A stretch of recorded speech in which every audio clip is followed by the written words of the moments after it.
ಅಷ್ಟೇ ಅಲ್ಲ, ಬಳ್ಳಾರಿ ಇರ್ಬೋದು, ಕೊಪ್ಪಳ ಇರ್ಬೋದು, ಮತ್ತು ವಿಜಯನಗರ ಇರ್ಬೋದು, ಈ ಥರದಲ್ಲಿ ಇವತ್ತು 1 ವಾರ ಕಾಲ ನಾನು ಪ್ರವಾಸ ಮಾಡ್ತಾ ಇದ್ದೀನಿ.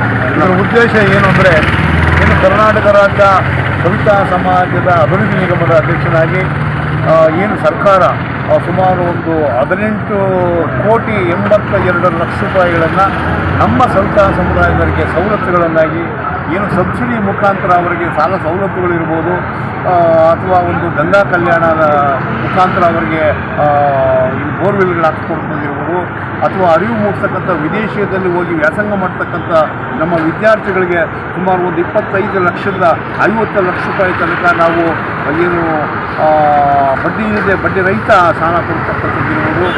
ಎಲ್ಲ ಒಂದು ರೀತಿಯಲ್ಲಿ ಭಾಳಷ್ಟು ಸೌಲಭ್ಯಗಳನ್ನು ಹೆಣ್ಣು ಮಕ್ಕಳಿಗೆ ಒಂದು ಬ್ಯೂಟಿ ಪಾರ್ಲರ್ ಇರ್ಬೋದು, ಮತ್ತು ನಮ್ಮ ಯುವಕರಿಗೆ ಒಂದು ಏನು ಸಲೂನುಗಳಿಗೆ ಸಾಲ ಸೌಲಭ್ಯಗಳಿರ್ಬೋದು, ಈ ಥರದ ಒಂದು ಸರ್ಕಾರ ಕೊಡ್ತಕ್ಕಂಥ ಎಲ್ಲವನ್ನು ಪ್ರತಿಯೊಬ್ಬರಿಗೆ ಮುಟ್ಟಿಸಬೇಕು.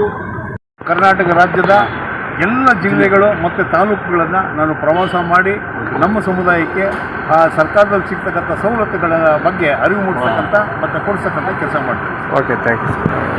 ಈ ಸವಿತಾ ಸಮಾಜದ ಅಭಿವೃದ್ಧಿ ನಿಗಮದಲ್ಲಿ ಏನೇ ಸವಲತ್ತುಗಳು ಸಿಗುತ್ತೆ ಅದನ್ನು ಕಟ್ಟಕಡೆ ಕ್ಷೌರಿಕನಿಗೆ ತಲುಪಬೇಕು ಅನ್ನೋ ಉದ್ದೇಶದಿಂದ ಅವರು ಜಿಲ್ಲಾ ಮಟ್ಟದ ಪ್ರವಾಸವನ್ನು ಮಾಡ್ತಾ ಇದ್ದಾರೆ. ಹಾಗಾಗಿ ಇವತ್ತು ನಮ್ಮ ತುಮಕೂರಿನ ಸವಿತಾ ಸಮಾಜದ ಆಫೀಸಲ್ಲಿ ಇಲ್ಲಿ ಮಾಧ್ಯಮ ಮಿತ್ರರ ಮುಖಾಂತರ ಮಾಹಿತಿಯನ್ನು ಹಂಚಿದ್ದಾರೆ. ಮತ್ತು ಇದರ ಉಪಯೋಗವನ್ನು ನಮ್ಮ ಸವಿತಾ ಸಮಾಜ ಬಂಧುಗಳು ತೊಗೊಳ್ಬೇಕು ಖಂಡಿತವಾಗಿ. ಯಾರು ತೊಗೊಳ್ತಾ ಇಲ್ಲ, ಅವ್ರಿಗೆ ಎಷ್ಟೋ ಜನ ಮಾಹಿತಿನೇ ಹೋಗ್ತಾ ಇಲ್ಲ. ಪತ್ರಿಕೆಗಳನ್ನ ಓದಬೇಕು ಅವುಗಳೆಲ್ಲ ಸಾಲ ಸೌಲಭ್ಯ ಯಾವಾಗ ಸಿಗುತ್ತೆ ಅಂತಕ್ಕಂಥದ್ದು. ಮತ್ತು ಸಾಕಷ್ಟು ಕೆಲವೊಂದು ಬೇಡಿಕೆಗಳನ್ನ ನಾವು ಸಹ ನಮ್ಮ ಅಧ್ಯಕ್ಷರಿಗೆ ಹೇಳಿದ್ದೀವಿ. ಸ್ಕಿಲ್ ಡೆವಲಪ್ಮೆಂಟ್ಸ್ ಇದರ ವತಿಯಿಂದ ಟ್ರೈನಿಂಗ್ಗಳಾಗಬೇಕು ಜಿಲ್ಲಾವಾರು.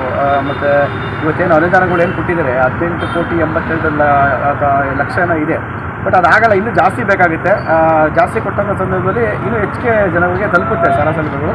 ಇದೊಂದು ಕೆಲವೊಂದು ಬೇಡಿಕೆ ಸಹ ನಮ್ಮ ಅಧ್ಯಕ್ಷರ ಗಮನಕ್ಕೆ ನಾವು ಕೊಟ್ಟಿದ್ದೀವಿ. ಹಾಗಾಗಿ ತುಮಕೂರಿಗೆ ಅವರು ಬಂದು ಭೇಟಿ ನೀಡ್ತಕ್ಕಂಥದ್ದು ನಮಗೆಲ್ಲರಿಗೂ ಖುಷಿಯಾಗಿದೆ. ನಮಸ್ಕಾರ. Thank you.